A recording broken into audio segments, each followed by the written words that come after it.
prevail in society. So I'll leave it here for now, and I'm sure a lot of these issues will be addressed during the course of the presentations. Thank you.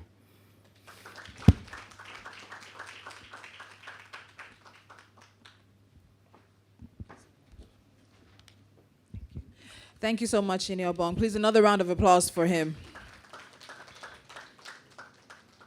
So, of course, a few things that stick out. A shrinking fiscal space. And I think with many people involved in the economic sector, business industry as well, that's an agreement we all have. There is limited space for this administration to do what this administration needs to do. But as Sheol mentioned earlier, of course, we also have a situation where Nigerians don't like to take the hard decisions. But what has happened is we have an administration that is most likely backed into the corner and will have to take very difficult decisions. And some of those decisions will definitely not be favorable. But is there a way for those decisions to bear fruit in the long run? And is there a way for them to be sustainable and, of course, progressively managed for the majority of Nigerians? These are aspects of the conversations that I expect us to continue to have today. The numbers are there in black and white, and it is a very unfortunately gloomy story that's being told. But there are opportunities. There are some options, and there definitely are some solutions. We saw the non-oil sector having a performance that has gone up. At one point last year, it actually overtook oil revenue that came in. We also saw the services sector also increasing. But are we paying enough attention to these sectors outside of the oil and gas industry? Are they getting the attention they deserve? How much more can they contribute? What do we need to do to make them better contributors to Nigeria's economic potential? So conversations continue, and they're going to continue with our keynote speaker, who's going to come to the podium at this time to look at fiscal and monetary options for sustainable growth in post-election environments. Let me introduce the CEO of Sterling Bank PLC. Please, a round of applause for him as he makes his way to the podium. Abubakar Suleiman has established himself as a leader in the very intensely competitive financial services industry by offering creative reactions and solutions to challenging issues. And I expect that many of us are looking forward to some of those creative solutions as he comes to the stage. Please, a round of applause for him. Let's keep it going as he makes his way to the stage this morning. Thank you very much for that.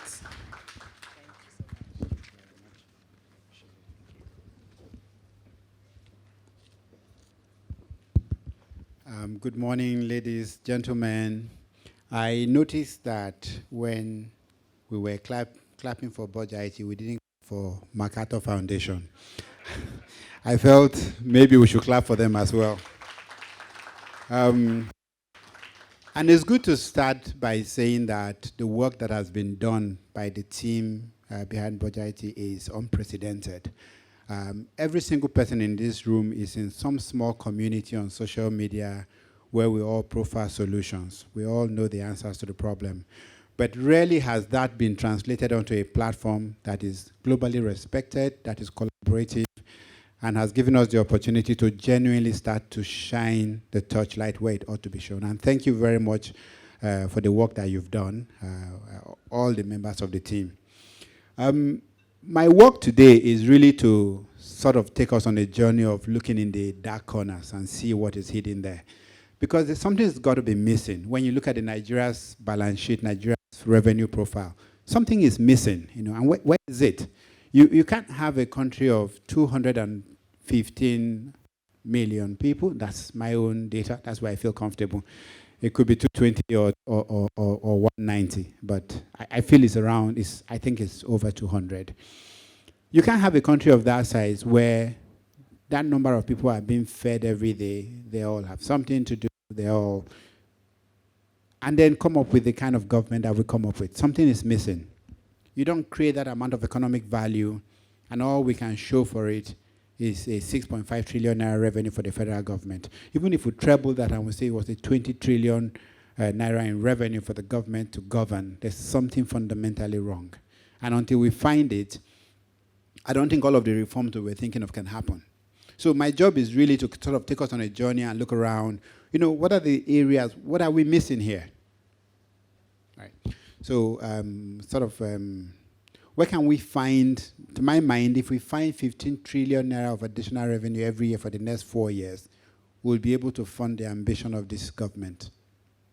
And I think we can find it. So let's look around. Please, let's start to go with it.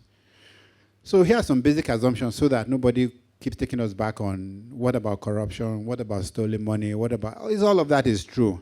But we're not going to address all of that here. So here's some basic assumptions to guide us. Let's move on. Corruption is real. But more importantly, corruption is everywhere.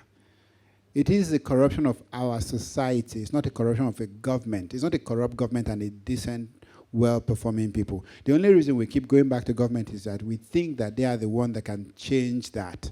Or more importantly, we think that they are corrupt with our money.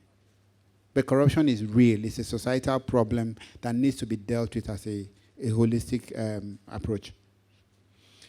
The civil service is underpaid, is undermotivated, is underperforming. It is tooled to be corrupt. In other words, the civil service today is broken by design. There's nothing you can do today. There's no person, a normal person who will live a normal life on their revenue that can take a civil service job today. There are very few exceptions to that, and you can find it in places like the Nigerian Deposit Insurance Corporation, for instance. I like that example because they're well paid, they're paid like the public service. We see the same thing with the Nigerian Sovereign Investment, the NSIA. There are areas where people are well paid and potentially less corrupt, right? So, but the average public servant is designed to be corrupt. And until you change that design, nothing is going to change. Even if we had zero corruption today, and we take all of the money we have and we put it in governance today, it is we'll be underserving our people. We will not be able to provide the things that only government can provide for the people. So something is bigger than that. So we may need another series to discuss corruption. This is just not going to be enough for that. So let's sort of move on to the next slide. Okay, so I'm going to struggle because I don't see my whole screen. So either we move the last chair or something. So where does our revenue come from? Because today I'm really interested on the revenue side. How do we grow that? Let's keep on. It comes from our resources. It's a human resource and it's our financial resources, it's our mineral resources. It is the application of our resources that generates revenue. Government simply takes a share of that revenue. And people must be, the bulk of the revenue that funds the US government comes from payroll taxes, not even from company taxes. People have to be the number one. And in terms of people, we've got the number. That's the quantity. We're struggling with the quality, and we're struggling with employment, which is the combination of that people with other resources. Intellectual property, this is something that I can't talk about today, but I believe that the IP is not just about know-how. It's also a culture around how you utilize knowledge. And of course, it comes from businesses. This primarily is how we create value. In fact, if you think about it carefully, the government exists to enable number two as set up by number one. In other words, the reason the government exists is because number three needs someone to set the rules to enable them function or to deal with the stuff that they cannot deal with. And of course, we have the capital, which is not just financial, it's machinery, and I also think about the intellectual know-how as capital. And there is real estate, the things that you can touch, effectively the foundation on which you then build creative value. And finally, we've got our natural resources, both renewable and non-renewable. And in some cases, most of what is natural resources to us today is outside our reach. That's one of the big problems. So for instance, it doesn't matter if you got $5 trillion worth of gold. If it is under the ground, it's worth zero. The same amount of gold above the ground obviously has value. So it's not just having it, it's about have you been able to access it. Or for instance, you've got all of the sunlight that we have is worth nothing. Combine that with solar panels and suddenly you have energy. And of course, the brand. I think this is the one that unfortunately we've done very little to build. There is a massive amount of economic value from perception. The idea, a good example is if by changing how people feel about security in Nigeria, 100,000 more people came into Nigeria, it becomes huge economic value. Nothing has changed about the actual. Or it could be things like if you change your airport experience and suddenly people think traveling to Nigeria is a different experience, suddenly you have 10,000 more people coming in a month. These are perception issues that you invest in. I, for instance, think that Lagos is far safer than Johannesburg. But if you talk to any expatriate coming into Africa, they think Lagos is unsafe. What is right, what is wrong, the perception is the only thing that matters. Okay, so let's start the trace. So again, this is something, how do you take over a company today? Any one of you today buying a company, what is it you must know? You must know what is there. You must know what are the assets, what are the liabilities, what is the level of efficiency, what are you going to work with? The trouble with Nigeria today is nobody can tell you the balance sheet of Nigeria. Nobody has made an effort. The recent effort to set up Ministry of Finance and Corporation as a functional base will go a long way towards it. But today, what are we talk about the GDP, which is a revenue measure. What are the assets?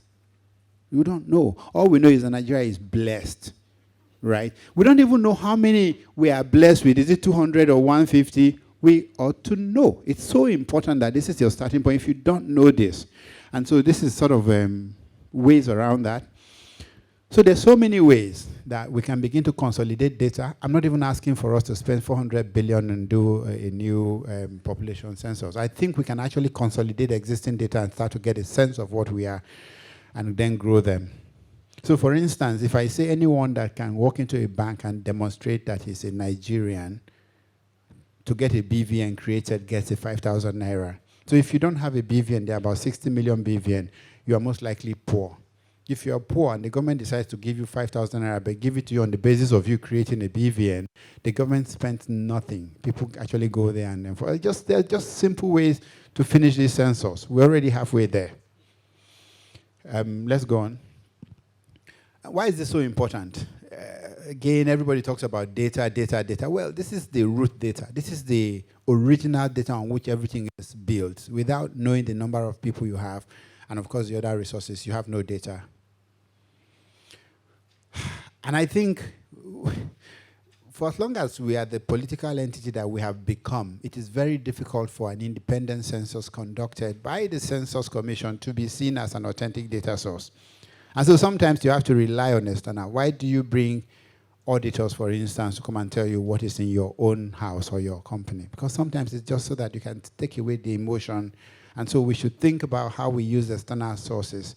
I've never heard anyone, for instance, question the BVN, right? But that data has been collected over close to 10 years now. And the fiscal implications are significant, not just on the revenue side, but also on the expense side for planning. What are we planning with? Let's go on. Okay, so for me, this is the most exciting slide that I've seen in a very, very long time. The difference between the Nigerian economy and the advanced economy is that there's a massive hole somewhere in the middle where the growth engine ought to be. What we have are micro SMEs, micro enterprises, 1, 2, 3 people, individuals trying to make a living. And then you've got the corporations, usually the very large corporation.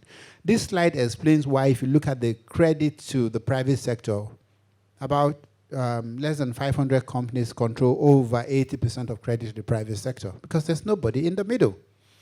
And until we figure out how to fix the middle, you're going to keep wondering why people estimate that over 80% of Nigeria's economy is informal. The problem is, what do you need to do? How do you get the middle to work? A couple of ideas around that. The first one is you've got to give them a reason. People will begin to formalize their business when the reward for a formal business exceeds the reward for remaining informal. Right now, there are no consequences for running your business informal. You can run a billion naira business without a registration, and there are no meaningful reward for formalizing your business. Today, in the same manner, and I keep going back to database, in the same way I can say confidently that there are 57 million Nigerians, I can tell you where they live, who they are, what they look like. that have BVN, we need to get to a point where the infamous or the now famous 43 million SMEs actually are identifiable by a number. They represent a human being. You can tie it to a location. You can tie it to a type of business. We need to create a database of anyone who is doing business in Nigeria. And the moment you're not on that database, we assume that the business you're doing is a payment. In other words, you are buying or selling. Effectively, you will be taxed on that one because it's not a business flow. It's a revenue or an income flow. If we don't find this, if we don't bring out this, we're never going to close that gap. And if we don't close that gap, we're never going to tax them. Because how do you tax people that you don't know? How do you tax people you don't support? How can you support people if you don't know them? So let's know who they are. Let's then support them. Let's figure out the things that can enable them grow, that give them an advantage. A formal business should have some advantage over an informal business, and then you can begin to earn revenue from them.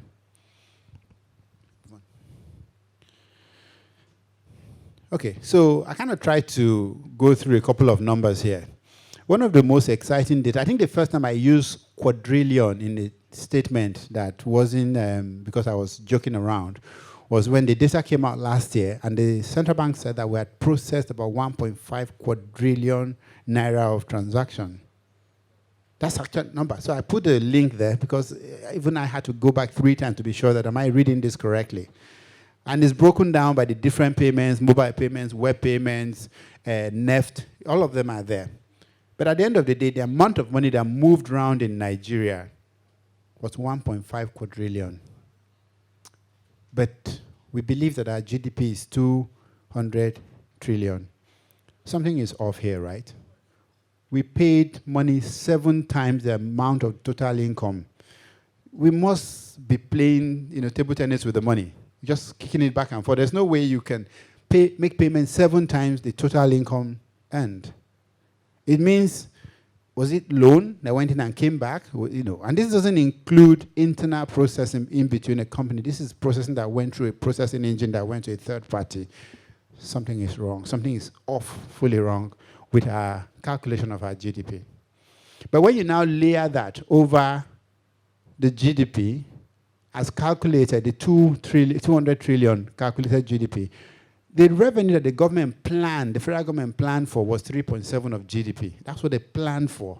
They collected less, but that's what they actually planned for. And that included revenue from their own investment. It included oil and gas revenue.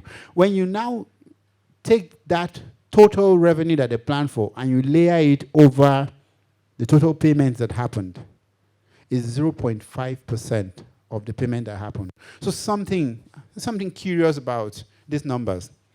And I'm not jumping into any conclusion, but I'm saying something is happening here, something the government ought to be paid a lot of attention to. Based on these payments, we're talking about 3.4 trillion in payments for an economy that we have all agreed is 551 billion. Again, food for thought. It also means, for instance, that if the government was to just charge 1%, federal government was to charge 1% on every payment and to cancel every other taxes, it actually would have made twice as much in revenue. I don't know. It's an idea. Let's keep going. Right. So, tax where the money is. This problem we face is not just a Nigerian problem. Never mind the fact that there are countries that are effectively taxing already. Even they have a problem. So let's sort of go on. So here are a few anecdotes that tells you why this problem is not very far from where we are. The first one is if you have a property in Ikoyi today that is worth $5 million, and there are many of them, the total land use charge or property tax you pay is less than $5,000. It's just a fact. You see, a similar property in USA, forgive me, a property worth 10% of that, $500,000 in the USA, the land use charge is more. I've used dollars so that nobody will say, but the end, this is value for value. Some of us are not pulling our weight. We're not playing our role in this country. Something is awfully wrong with that. And this sometimes explain why so many assets are empty, because the cost of keeping it empty is almost zero. So there are other economic implications of this sort of cost. It also explains why real estate is the default store of capital. Because again, it's almost like a financialized asset. You have almost zero cost of keeping that. You just wait for the inflation. There are reasons why adding a cost to real estate actually can unlock capital for the other sectors. Second anecdote, in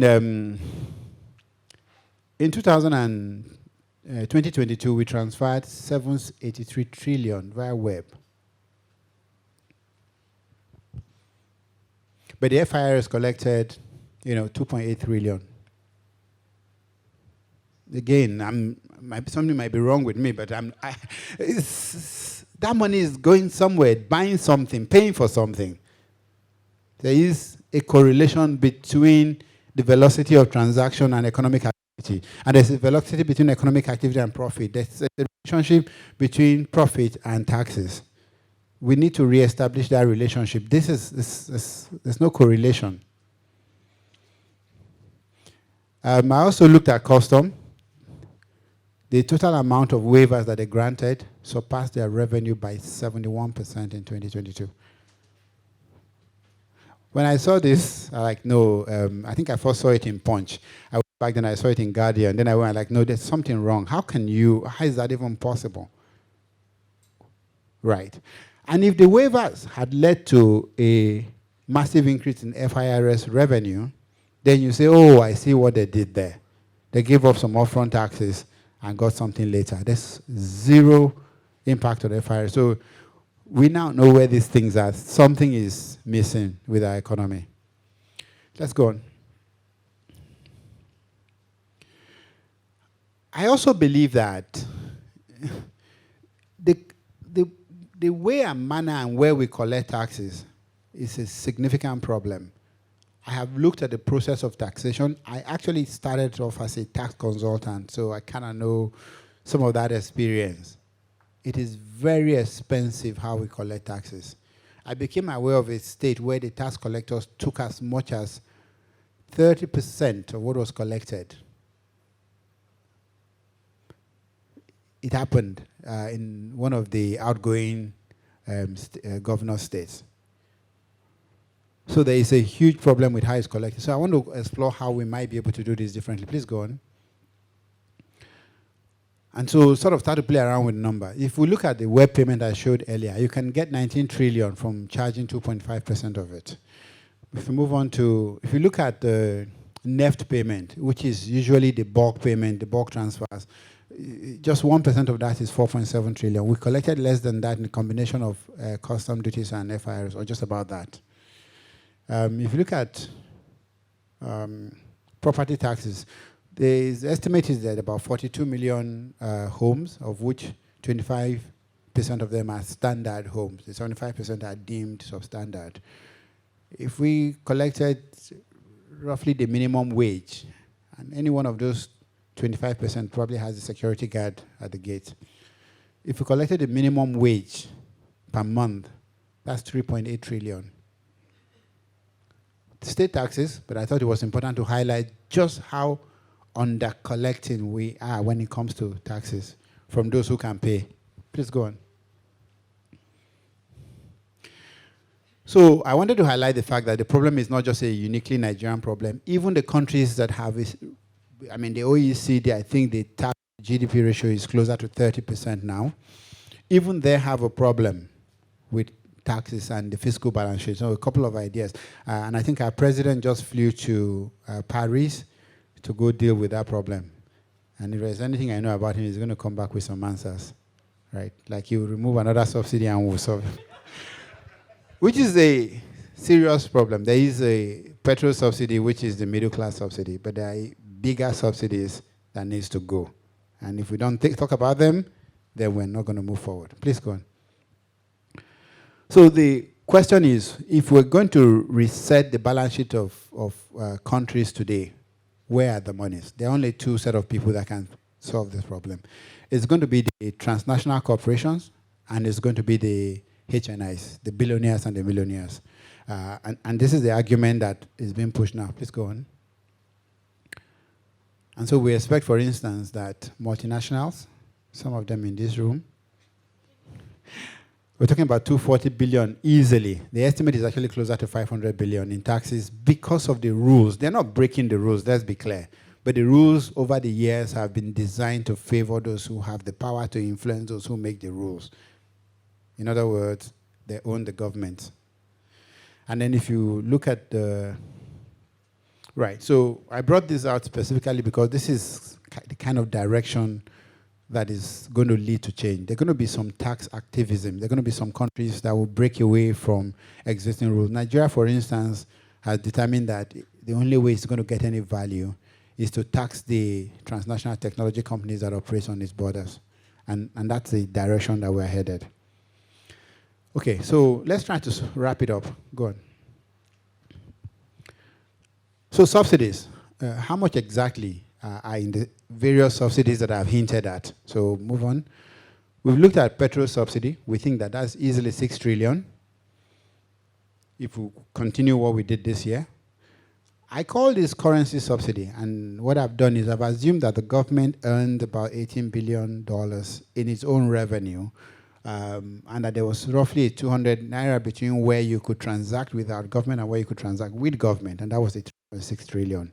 Actual numbers are probably bigger than this because there are other flows in foreign currency aside oil flows. And I just took the corporate waiver from just 2021. So if you add all of this up, go on, easily, we're talking 12.6 trillion in subsidies. What was our deficit last year? Go on. Voila.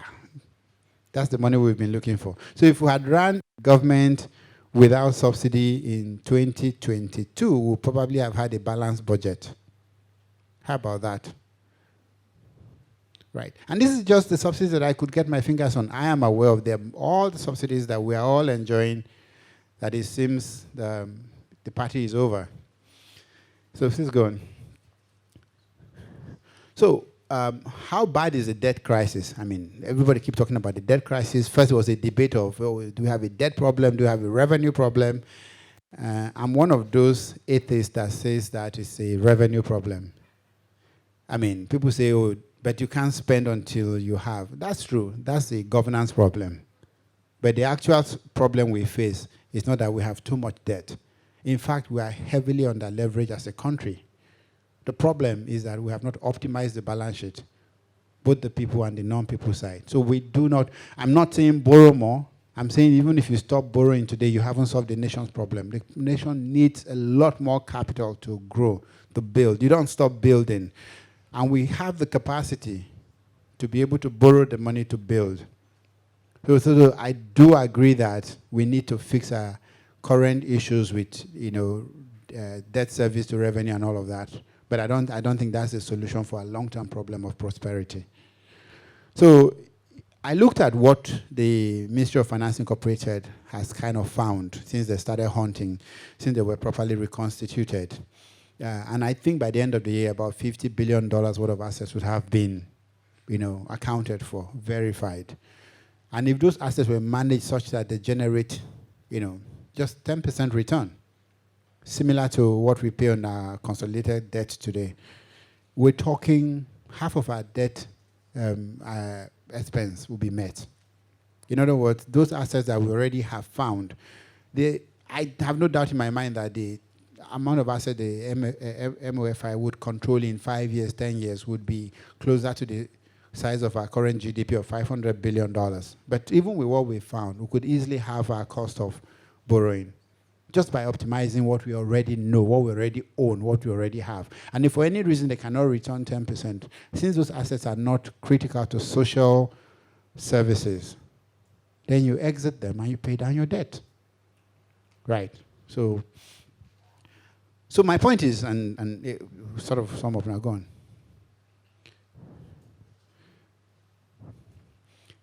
And this is my advice to the incoming government, or to the now present government. We had incoming for a long time. I forget that's over now. There's a huge difference between revenue extraction and growth. There's a mindset for revenue extraction which says we need to take more money out of the current economy. And there's nothing wrong with that because some of us are definitely underpaying and we should pay more. But that's not going to be sufficient for the destination they've set for us. It's not going to be sufficient to take us to 6% GDP growth. So that mindset is embedded in every point of interaction with government. And if the president dictates that that mindset is a growth mindset, which means that they are more interested in how you scale what you oversee than how much of it you extract, then we can change the government. So I looked at a couple of... So the thought process is, look, taxes are important, but the reason government exists is actually to enable us grow as individuals, as corporations. That's the primary reason. We created a government because we thought with the government we can grow with less friction. So taxes is just consequence. It's just the price we pay. It's a bit like going for dinner. The food is the reason you're there. The bill is, you have to pay the bill at the end of it, but you can't just go and pay the bill and say you've had dinner. Right. So let's move on. And so that we're not just saying, big statement. Growth is employment. And it's not just employment of people, it's employment of facilities, of assets, of land. We have far too many things that are idle.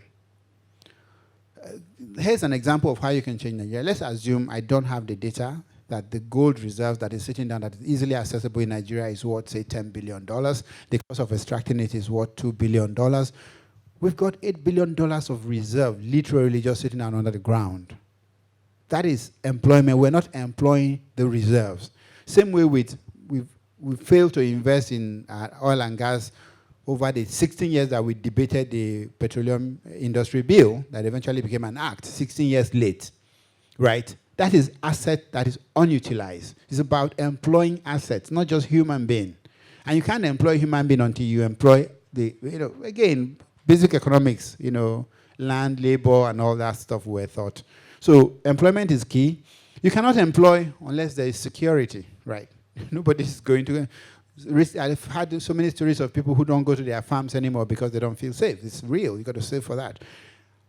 And nobody's going to make that first step unless there is hope. People invest because they think somewhere in the future there's greater value if I do this today, right? And this government has started on a very strong note with renewing hope. And it's not just a slogan. The truth is that the average person now thinks there is a real possibility that Nigeria can be different. We've seen it before. The difference is that we've not seen a 2 to 3 weeks period where the actions that have backed it up has been as immediate, as fundamental, and as, in my view, far-reaching as what we've seen in these 3 weeks.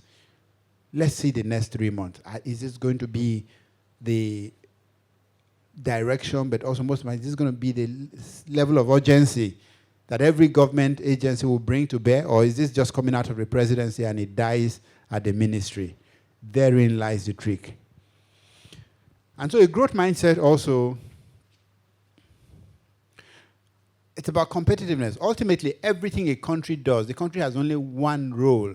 It is to be competitive relative to other countries. Every other thing falls out of that. Immigration is a consequence of competitiveness. GDP is a consequence of quality of life. Everything comes from, can you be more competitive? And to be competitive, you have to invest in the assets that you compete with. Your primary asset being your people. I'm one of those that is excited, and I'm not sure there are many of us, about the attempt to stop the federal government from attempting to fund, I say attempting to fund tertiary education, because they can only attempt. They can't fund tertiary education. It's simple. All they've done is that we've used tertiary education as a way to widen the gap between those who get in and those who don't. And guess who gets into the universities? Those people whose parents are doing okay, because they're the one that can afford the better secondary school, the private secondary school, the coaching. So today's system that limits the total capacity of the government to 2 million people in tertiary institutions across all, effectively is actually widening the gap. What we need to do is to create a system that funds the primary and secondary education at scale, and to create a market that allows us to grow the tertiary education to anybody who has the willingness and the capacity to learn and become productive. So I think the direction they've taken, I support it. That the bill that has been signed, the act we have, needs to be refined, but like everything else, you have to start somewhere. That's the root of competitiveness. Your people, the quality of your education, and not just the tertiary education, but the skills and vocational education, all of that has got to come in. And for that to happen, government must get out of the way. People think the real work government needs to do is to help, and that's fine. Government needs to build roads. They need to do some things that we can't do, security. But the biggest harm is government is in the way. If they can actually just step out and do fewer things and interact with us less, believe me, they will get more money in taxes because we will grow. So, yes, government needs to do things, but also government needs to stop doing some things. Okay, go on. Please go on. I just sort of went back to ask myself, the message has been consistent. We need a much bigger government doing fewer things. Simple. The government doesn't need to become smaller, but it needs to do fewer things. I heard there are about 1,300 MDAs and parastatals. How do you wrap your hand around that? Doing what? Please move on. So, yes, we need to eliminate the subsidies. We need to end the waivers. We need to deduct at the point of payment. It's the most efficient way to collect. We need to enable the businesses, and we need to enforce. And I think anyone who has read the Business Facilitation Act, please read it. An excellent piece of legislation. It's how much we can push it that will determine how well the government will behave. Please go on. And there's a deficiency of governance. We know that. Please go on. We need to do fewer things. Go on. Security is an investment. Same way I feel about education. It is an investment. You can borrow for security because it will pay back. Again, education is an investment. Let's stop treating it like expenses. Go on. Again, there are simple things like every airport is a massive cash cow being horribly mismanaged. We should never have to budget for an international airport in any country in the world. Go on. This one, I think, I know it requires us to pass some laws, but you don't need 36 ministers. You don't need anybody to tell you that. Already there are so many other positions that are equivalent to minister. We could easily use that, to change the law. So just examples, of course. Please go on. Let's wrap it up. Keep going. Okay, we've talked about how we can help. Keep going. This one is a pet peeve of mine. We don't have FX. Why am I funding places that don't generate economic value equivalent to what I'm funding, right? We've talked about all of this stuff. We have examples of how to build infrastructure without creating inefficient debt. We've done that successfully before. I like the concept of one-stop shop because it forces decision. Going from 10 different places. I remember how Lagos saw for traffic, for bad behavior in traffic. If you go one way and they catch you, they send you to about 5 different places located at about 5 different ends of Lagos to go and make the payment, collect the receipt, get tested. So they're using efficiency to change behavior. It's exactly what we do in government. In the end, look, let's start where we are, right? Let's start where we are. Keep going. Let's round it up. Okay. We can be ambitious but disciplined. I like the ambition when government say they're going to grow by 6%. I think we can do 6%. I think we should have actually aspired for more than 6. Maybe not in the first year, but subsequent years. I've talked about this. If we don't formalize the economy, we cannot find the revenue, period. If you don't formalize, you can't tax. Again, let us collect taxes at the point of payment. There's a trust deficit. This is where I round up. There's a trust deficit. And I round up with a story. One of the very senior advisor to this government, I've run into him twice now. First at a hotel in Abuja. I was in a lift coming down, and the lift stopped on his floor, and he had 3 bags to carry by himself. I was humbled and I helped him. We went down together. Secondly, I ran into him after they had been sworn in at the airport, the commercial wing, like everyone else. Those are two examples of how simple things can create. The government today cannot continue to live like kings and queens. They have to live with the people. It will send the right message. Thank you very much. I think this is where I round up. These are necessary, but they are not sufficient condition. I hope that we all get it. And my final statement is that I hope that over the next 24 months, the federal government of Nigeria does not buy one single new car. Maybe that would change our lives. Thank you.